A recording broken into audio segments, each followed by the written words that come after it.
She thought it was just another late-night drive home, nothing unusual, nothing dangerous. But when flashing red and blue lights filled her mirror, everything changed. What started as a simple traffic stop quickly turned into something far more sinister, a test of power, a clash of rights, and a fight she never asked for.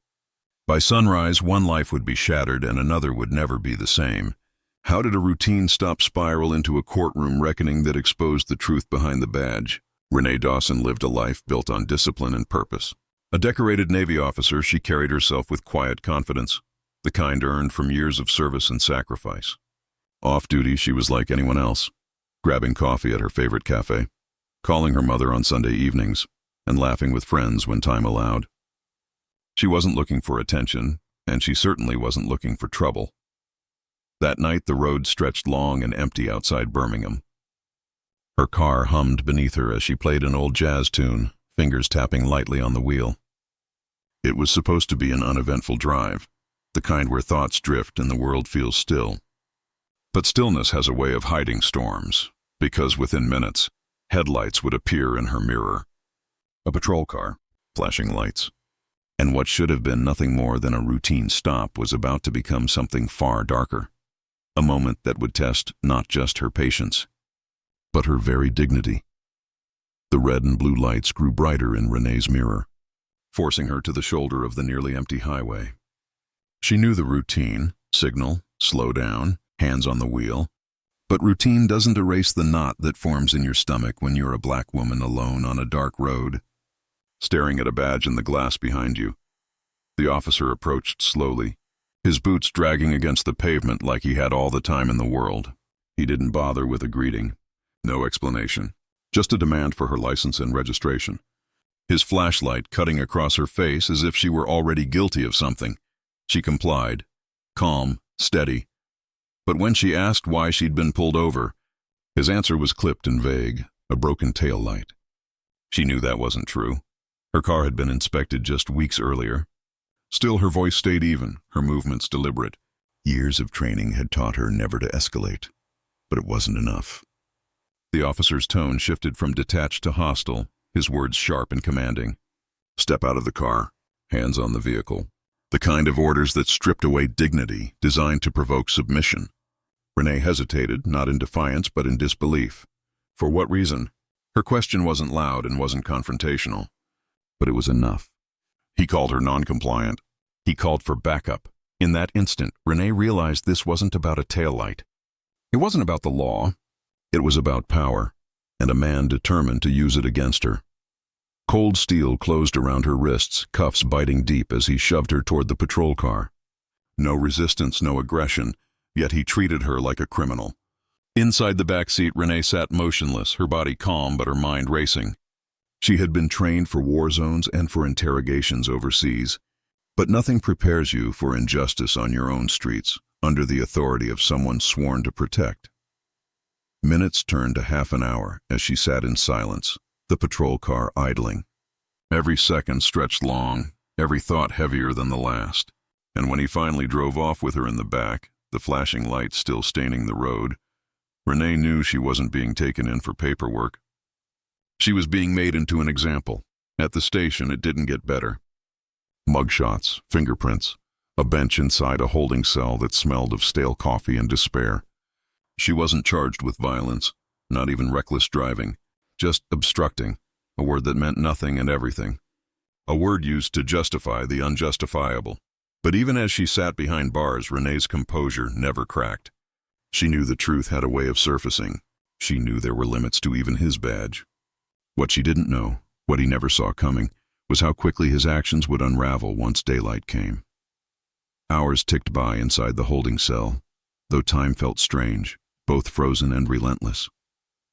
Renee sat on the cold bench, wrists sore from the cuffs, the thin light above flickering as if mocking her. She thought about the absurdity of it all. No speeding, no reckless driving. Just a woman on her way home who became a target because an officer decided she should be. And yet, this wasn't new. She had heard stories, friends, neighbors, and even fellow service members who weren't in uniform when an officer decided their skin color was enough reason to be suspicious.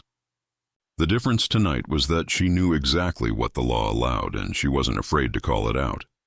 That confidence made her dangerous in his eyes. The officer returned more than once, pacing in front of her cell with the smugness of a man who believed he'd won. He leaned on the bars, reminding her that no one was coming to help. He called her non-compliant and said she had an attitude. Words meant to twist the truth, to plant doubt in the minds of anyone who might later hear the story. But arrogance has a way of leaving cracks. Because what he didn't know was that while he strutted and gloated, her name was already moving through channels he couldn't touch. A fellow officer overheard. A call was made to her attorney, and whispers began to circulate. Why was a Navy officer sitting in a cell for questioning a broken taillight? By dawn, tension filled the station. Papers shuffled faster, voices dropped lower. The officer who once smirked now clenched his jaw, muttering into his radio. He sensed the shift, though he didn't say it out loud. Renee could feel it too. The balance of power was changing, inch by inch, though the cuffs and the cell still said otherwise. And then came the summons, the words he never expected to hear. Court, a judge, an investigation into his stop. For the first time since the night began, the officer's confidence cracked. His eyes betrayed something he had tried so hard to hide, fear, because he wasn't just bringing a woman into court. He was walking straight into a reckoning. Morning light spilled through tall windows of the courthouse, stark and unforgiving. Renee walked in, no longer in cuffs, no longer behind bars. A tailored navy blazer replaced the holding cell's chill, but she carried the weight of the night with her. The hallway buzzed with whispers, officers, reporters, curious onlookers, yet all of it blurred into background noise. At the front of the courtroom, Sergeant Briggs sat stiff in his chair, shoulders squared, jaw tight. He still tried to project confidence, the same arrogance he wore when he leaned against her car door. But his eyes betrayed something different now. They shifted, darting, betraying the fear of a man who suddenly realized the badge on his chest might not protect him this time. The judge entered, and the room fell silent. Case files stacked high, a gavel ready to cut through excuses. Renee sat at the defendant's table beside her attorney, her face composed but her pulse steady and strong. For the first time since the flashing lights filled her mirror, she felt the ground tilting back in her favor. The prosecutor rose. His words were sharp and deliberate, like a knife stripping away the layers of pretense. He laid it out plainly. Renee Dawson, a decorated Navy officer, was pulled over without probable cause, arrested without justification, and booked into a cell based on nothing more than a fabricated charge. Then came the evidence. The words body cam footage sent a ripple through the room. A monitor flickered to life, and suddenly everyone was transported back to that dark roadside. The video didn't lie. The officer's flashlight cut across Renee's calm face. Her steady voice, questioning politely, never raising volume. His clipped, dismissive tone. The sudden escalation. The cold cuffs. The smirk. Every second, captured in pixels he couldn't erase. Gasps echoed when the footage showed the moment he called her non-compliant. There was no resistance. No raised voice. Just a woman standing firm, asking questions she had every right to ask. Briggs sat frozen, his once practiced smirk now cracking into unease. He leaned forward, his hands clasped too tight, his face flushed. He muttered under his breath, shaking his head as if denial could erase what the room had just witnessed. The judge leaned forward, eyes narrowing. "Sergeant Briggs," his voice cut through the silence, "do you care to explain this conduct?" For the first time, Briggs stammered. His confidence faltered. He spoke of procedure, of safety, of possible threats, but every word rang hollow against the clear images playing behind him. The courtroom didn't hear safety, they heard abuse. They didn't see procedure, they saw power wielded against the powerless. The prosecutor didn't stop there. He revealed an internal review, years of traffic stops disproportionately targeting black drivers in Briggs's record.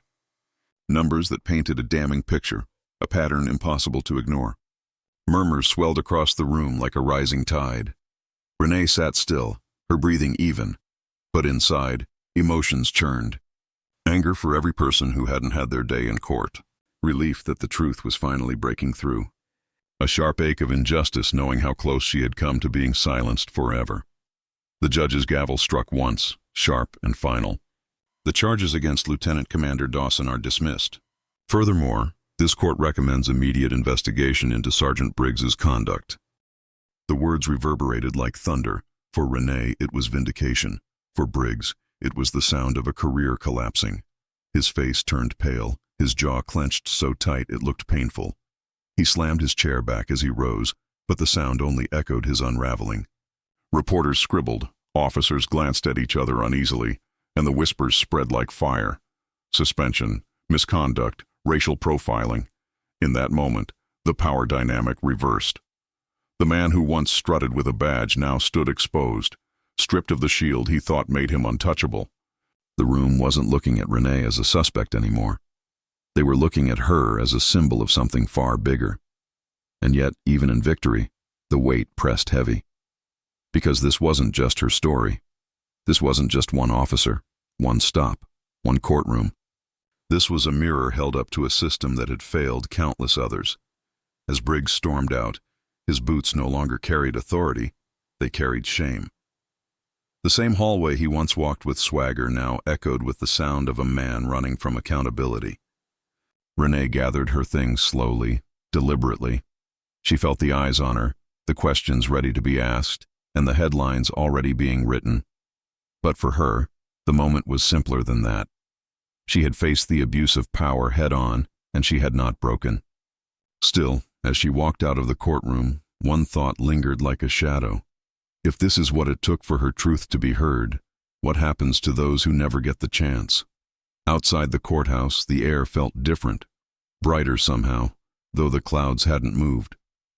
Renee stepped onto the stone steps, her attorney at her side, cameras flashing in the distance. She didn't smile. She didn't raise her fist in victory.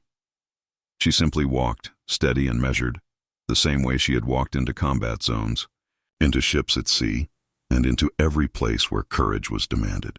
The case was dismissed. The truth was out. Briggs was suspended, stripped of the authority he had once abused so freely. But for Renee, this wasn't just about winning. It was about surviving a night she should never have had to endure, because the reality was sobering. She had status, she had training, and she had people who knew her name and pulled strings when it mattered. But what about those who didn't? What about the young man stopped for walking home, the mother questioned for sitting in her own car, and the countless black lives that never reached a courtroom to prove their innocence? That question haunted her more than the memory of flashing lights. Her story made headlines, sparked debate, and forced an investigation into years of misconduct. Yet Renee knew this was only one crack in a wall built on generations of silence and pain. Change would not come from one court case alone. It would come from voices refusing to be quiet, from stories told and retold until no one could look away. She sat later that evening in a quiet cafe, coffee cooling in her hands, phone buzzing with messages of support. She thought of the people who had watched her story unfold, who saw in her struggle a reflection of their own fears. She thought of those who never got the chance to sit at a cafe after their ordeal, those whose stories ended in tragedy instead of vindication. Renee had survived the night. She had walked free. But freedom shouldn't depend on luck or rank or whether a camera happened to be recording. It should be the baseline, the promise of equal justice that too often remains unkept. And so her story isn't just hers. It belongs to all who have faced the weight of bias behind flashing lights. It belongs to every parent teaching their child how to survive a traffic stop. It belongs to every voice calling out for reform, for accountability, for change that isn't temporary but permanent. Because unchecked power is always abused, and silence always protects the abuser, never the abused. Renee's night ended in a courtroom where the truth prevailed. But for millions of others, the outcome is still uncertain.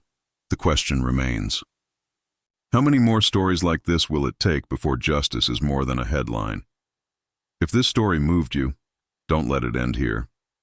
Share it, talk about it, keep the conversation alive, because silence only protects injustice.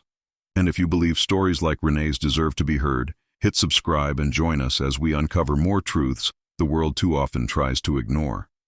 How many more voices have to rise before change finally comes? Maybe yours is one of them.